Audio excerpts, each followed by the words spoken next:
Hello, welcome to Let's Talk Tech, and thank you for tuning in. In this episode, we're going to talk about how to buy a new smart TV, or making an older TV smarter, and the free TV apps for all the viewing that you can possibly want.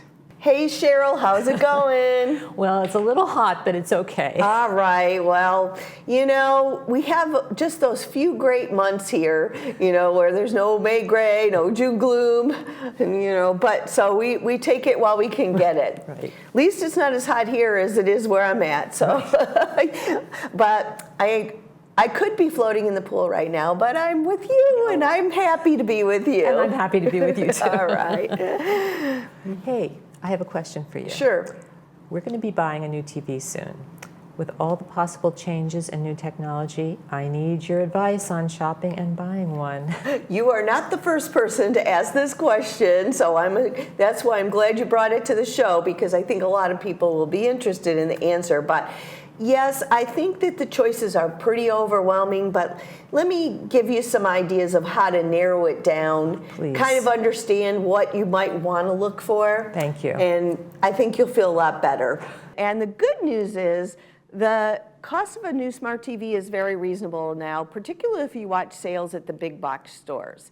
The price of a decent quality 55-inch 4K smart TV could be found for around $500, and that's a great TV. But even a bigger one would be about $1,000. Bigger sizes can actually add better resolution, but will also add to your cost.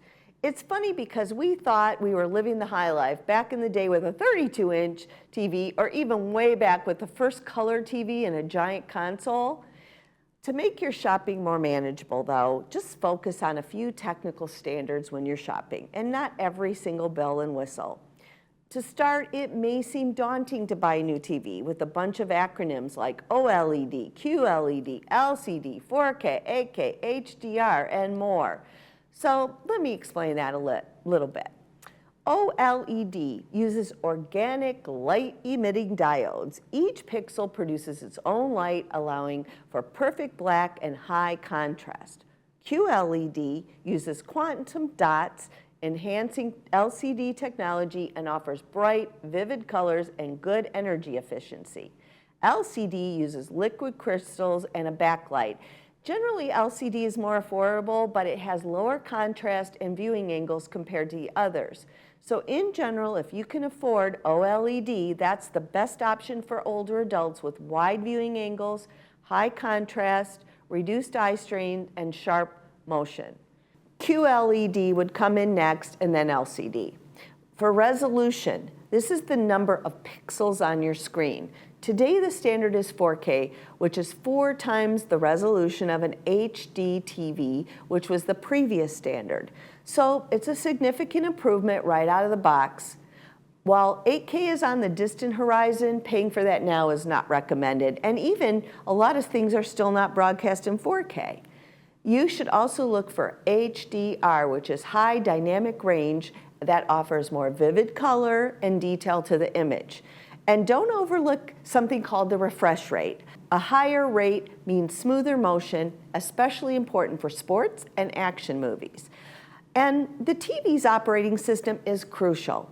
Smart TVs are internet ready, but make sure it's user-friendly and supports the apps you use most. TVs with Roku or the Google Play Store built in are readily available, and you can add a lot of additional apps such as foreign language channels, news stations from all over the world, and a lot more. Also, check the connectivity options. Multiple HDMI ports and a Wi-Fi connection are essential in today's connected home. Consider the audio quality though too. While you can always add external speakers, good built-in sound is a big plus, and it means you don't have to pay for extra speakers. But I also suggest that we should add a sound bar, usually around $100, to enrich the quality and enjoyment of your viewing experience. So when you consider the remote, this is important. You should look at the interface. Does it seem clear and understandable? Does it offer voice interaction? Those particularly notable features are for your ease of use and avoiding your frustration. Remember, channel numbers are outdated when you're using streaming. You choose channels by visual apps on the screen. Having voice capability in a remote is something I feel is essential. It will look for things, find the channel, makes life easier. Brand reputation does count. Look for manufacturers known for reliability and good customer support. But sometimes there are really good sales on lesser known manufacturers, and those could be just as good. Big box stores usually have good return policies or options to buy insurance and coverage. We may have kept our TVs for 20 years in the past, but with the way technology changes now, 5 years is actually reasonable. By keeping these points in mind, you'll be well equipped to choose a smart TV that enhances your viewing experiences for years to come. So I hope this helps you with thinking through the process of going and finding that new TV. And in my next segment, I'm going to speak to adding third-party device to existing smart TVs for those who may not want to buy a new TV quite yet. So if you need me to go shopping with you, I think I might. I will be happy to help. But I think it's just, I think when you get out there and you know have knowledge now of what to look for, right? So I think you'll be fine, but you can always I'm keeping my cell phone with me. It's no problem. Thank you. Thanks, Cheryl. See you soon.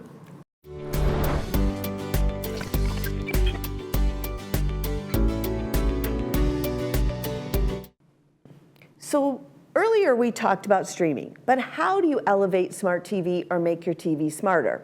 To begin with, I want to talk about something that can make a significant difference in our daily lives. That's how we watch TV or content. In the ever-evolving landscape of home entertainment, the way we consume this content has dramatically transformed. Traditional cable is steadily being replaced by streaming services, which offer a buffet of on-demand shows, movies, and live TV. Many of the newest TVs come with a lot of these apps already installed, but if you have a slightly older smart TV and you still want every possible option at the click of a button, you can install a third-party device like Roku or Google Chromecast or Amazon Fire Stick, and you can literally have it all.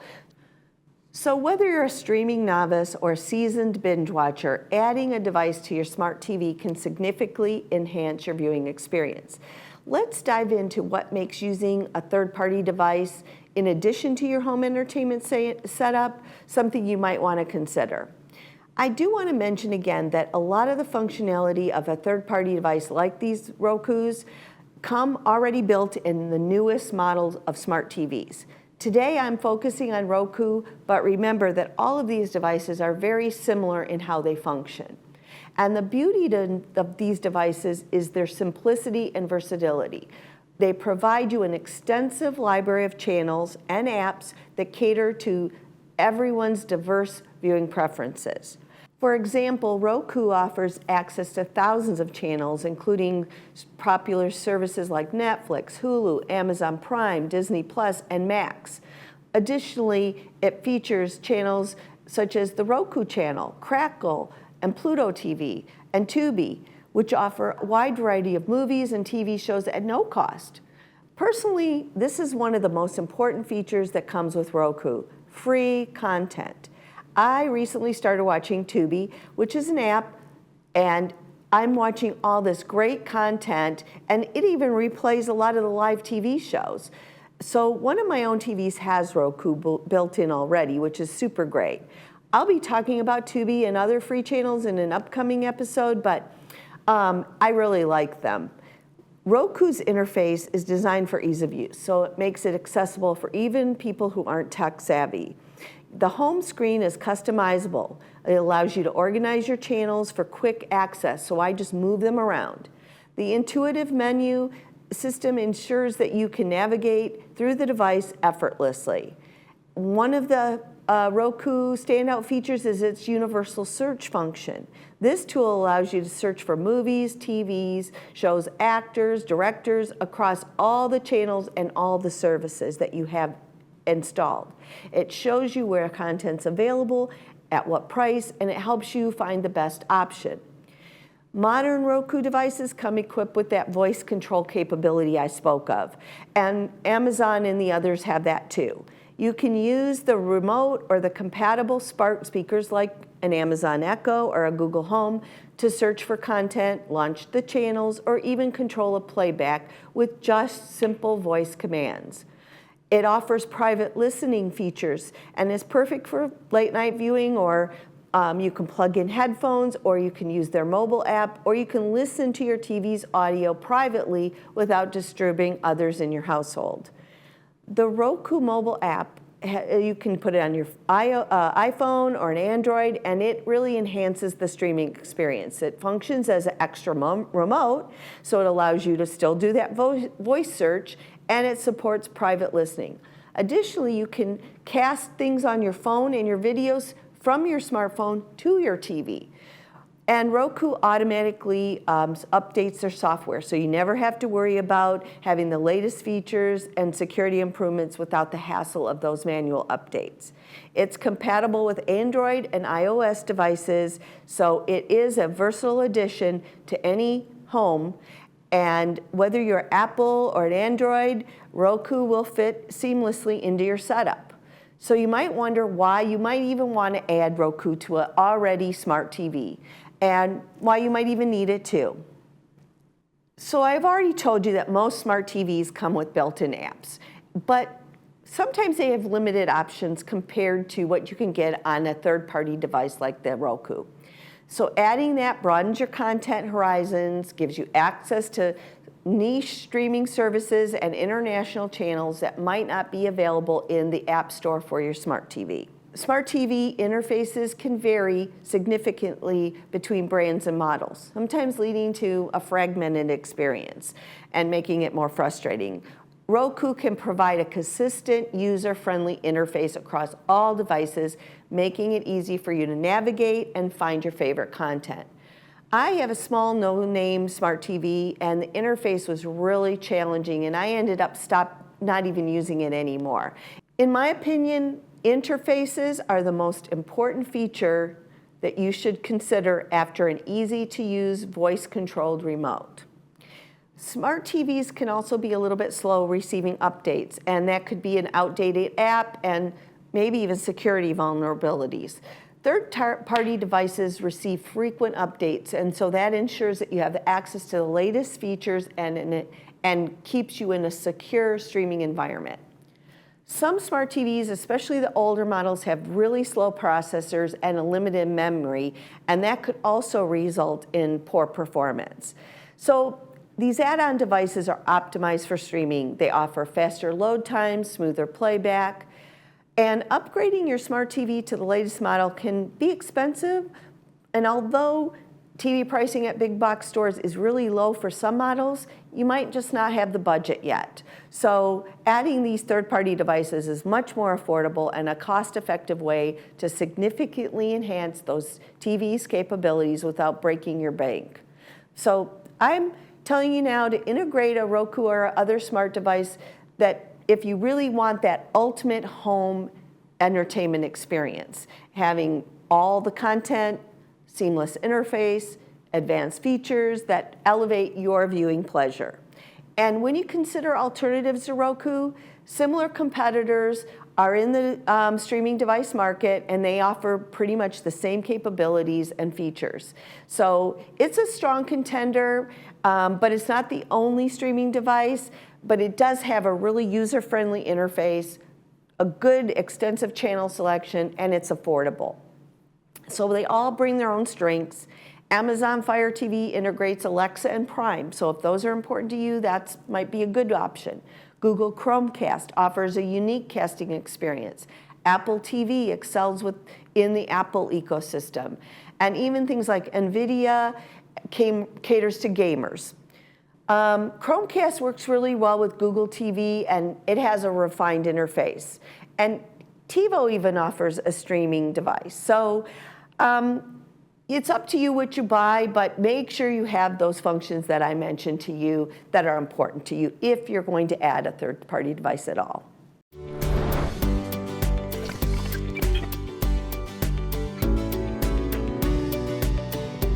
Well, hello everyone. Thanks for coming back. This is a gentleman. His name is Scott Lien, that I discovered when I was looking at a product called GrandPad. And I like to keep everybody up to date on all the technology that's out there. So I got a hold of Scott, and here he is. So thanks for joining me, Scott. Great to be with you, Debbie. So, I had heard about GrandPad a little while back, and then I sort of forgot about it. And then recently somebody brought it to my attention again. So why did you come up with this product? Yeah, like a lot of entrepreneurs, it was a personal challenge we were facing in our own family. And it's about 11 years ago now when my mom, who was in her 80s at the time, said to me and my son, who was a freshman in college, and we're both tech guys, product designers. I was working in Silicon Valley at the time, and my mom said, and think 11 years ago, that's when iPhones and smartphones really got. Right. She said, Scott, why can't you and Isaac design one of these that was built for us older people that are in our 80s and 90s? She said, I get so frustrated with this thing. Everything's too small and it's just confusing. And the people that design GrandPad are our grand advisors. They're all in their 80s, 90s, and hundreds. We maintain a group of 10 people, and they design the product, and me and my team, we're the hands that builds the product that they want. They design it, we build it, and that's why it works perfectly. And I'd say right at the beginning, the average age of our GrandPad tablet user is 85, average.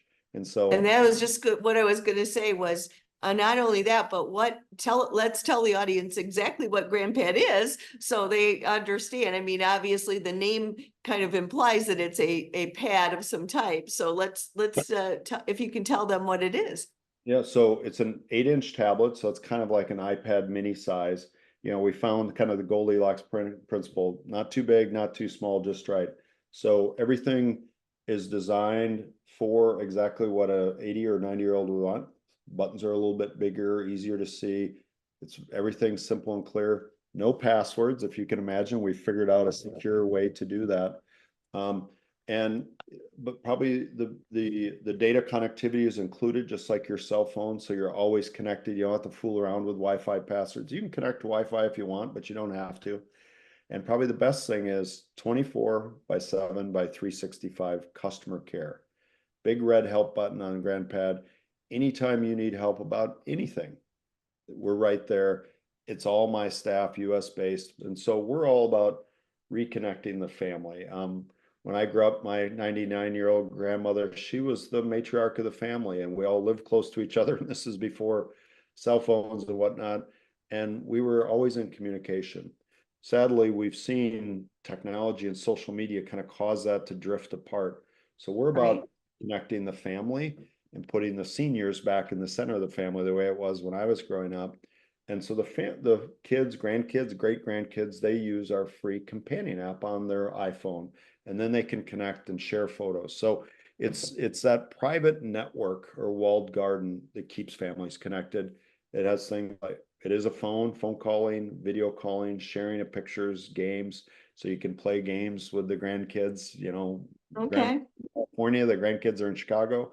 You can play. So it's all the key apps that me as a super senior, someone over the age of 75 wants. Right.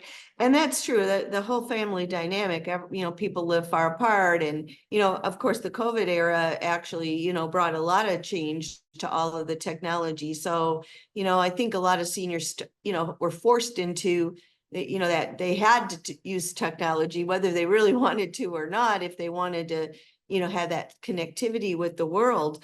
So what makes yours different, and what features have you built in that really differentiate you? Yeah, first, ours was designed from the ground up for people in their 70s, 80s, 90s, and 100s. Our oldest user so far was 116. People of that age group love it because everything is natural for them, including the packaging. It's easy to get out of the box. We all go to the store and you buy stuff in that plastic clamshell. You got to have a knife and a hammer to get it out, and you're frustrated right away. No passwords, but we're extremely secure, and happy to share more about how that works. The built-in wireless or 4G LTE data connectivity, and that's all included. So you don't have to worry about, well, do I have Verizon and how much is that going to cost and so on. But that 24/7 customer care. But probably the biggest thing is that privacy. We call it a walled garden or circle of trust. So you're inviting in your family members that you want to be able to communicate with you, kids, grandkids, great grandkids, neighbor, pastor, whoever. Those are the people that are invited in. So sadly, if you post something on Facebook, who knows who's going to see it? It's Right. available by default. It's available to the whole world, including the bad guys.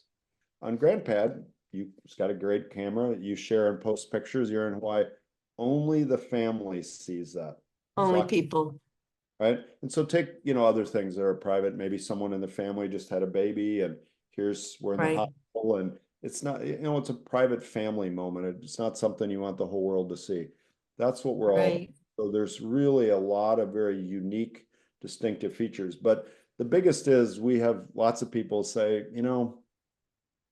I'm 85, I have macular degeneration. I know how to use an iPhone or an iPad, but my eyesight doesn't let me do it anymore. Everything's too small. They switch over to GrandPad, things are big and easy, and they go, I love it. I'm Yeah. reconnected, I'm in touch, and I can stay connected to everybody. So, as we age, physical or cognitive impairments affect all of us, and we've taken all that into account and designed something explicitly for this For that. awesome age group. That's good because, when you mentioned that, my aunt has macular degeneration, and Yeah, everything. so, We actually have a big magnifying app, magnifier glass app built in. But take another one. Hearing issues affect about 50% of this age group. I'm 59 and it's already affecting me. So sadly, a lot of devices, they just don't have big speakers and you're trying to fool around, get headphones in. GrandPad has built-in front-facing speakers, these huge oh, speakers, good. sound channel. We actually tuned the sound to the hearing of the average 80-year-old person. So you can hear it, whether that's a video call with your doctor, telehealth, or a video call with your new grandchild or kids. Another one, you asked about differentiator is, if you got to plug in your iPhone or iPad, you got that little cable, and maybe I'm 90 and have my grandma had very severe tremors. It was hard for her to plug things in. We're the only wireless docking station. So you set it on the docking station and you just set it there, it charges. So it just makes it really easy. We've just taken into account all of those things. And does the charge last a fairly long time? It does, more than a day. We say, hey, when you go to bed at night, just put the GrandPad in its cradle and it will sleep and rest like you do. And you get up in the morning, it's good for another day. Pick it right up. Oh, well, that's really great. Well, I like the security aspect of it, because that's one of the things, I always do here is I do talk a lot about, keeping safe, keeping everybody secure, and, online today, that does concern people. So the fact that, I want to talk a little bit about the walled garden scenario, that is a tech term, the walled garden, when you're setting up networking. And what that means, though, is the person can just pick their people and put them into their garden, and there's a wall around it or a moat, whatever you want to consider it, but you kind of, it's your firewall. Like I talk often about people being human firewalls. Well, with the GrandPad, that you have that created for them, where they already have that built-in firewall when they do go out and interact with society, so to speak, but they pick who's in that group. That's right. And so they don't have to worry about that scam artist or whatever getting on there with them. That's exactly right. Sadly, we all get so many scam phone calls, whether it's on our cell phone or our landline or scammers via email. I just got one a few minutes ago, and we see people say, I never answer my landline because it's always a scammer, spammer, salesperson, whatever. Right. GrandPad rings, I answer it 100% of the time because I know it's probably my grandkids or someone calling me who I trust. So you brought me to a question about that. So you set up your group, your walled garden. Can you call out on it to a number, though? You can, yeah. It's a full phone inbound and outbound calling. It has a regular phone number. So you can call anyone, including 911 and so on. But Okay. when the bad guys are trying to call you, that's where they're blocked and They're cut off. those don't Yeah, come. because landlines, sadly, they're getting a landline now is next to impossible if you don't already have one. Well, and I would just say from a safety standpoint, because we see this, we have GrandPads, thousands deployed all across the country. Whenever there's like a big hurricane or something in Florida where people lose power, and a lot of people don't realize, like I'm old enough, I can remember like landlines used to always work, even if the electricity, like it was the old dial up. I lived in the country, like, hello, Clara. Now, if you lose power, because most landlines require electricity now, and they actually require an internet connection. Right. Hurricanes or storms, you have no connection on landline. So you need a cellular. GrandPad is a cellular data connection. It has a battery built in with long life. So, and you can use it as your full phone, inbound, outbound, 911. It has radio, AM, FM radio streaming. So you need weather alerts. You can listen to the radio. Oh, that's good. What's really important from a safety standpoint. I like that. I like that. Well, Scott, this sounds like a great product. And, for a lot of my audience, that is in that age group that would be interested. And we'll put up some information at the end of the show if people are interested in learning more or trying it out or whatever. So I really appreciate it. I know you have a very busy schedule, so I'm so happy that you could have had the time today to join me on the show. And I really thank you. No, thanks for having me on, Debbie. Anytime, and feel free to call us. Our 800 number. We answer the phone 24/7. We'd love to chat with you and answer. All right. Yep. Well, thank you again. Thank you, Debbie. Mm-hmm. Well, thank you for watching today. I hope that you learned a lot about this buying a smart TV, or maybe decided that you want to go get a third-party device. But remember, if you have any questions, feel free to email me. My email is always available on the screen. And I just want to thank you again for tuning in. Remember, think before you click and be kind when posting online. And thanks for watching.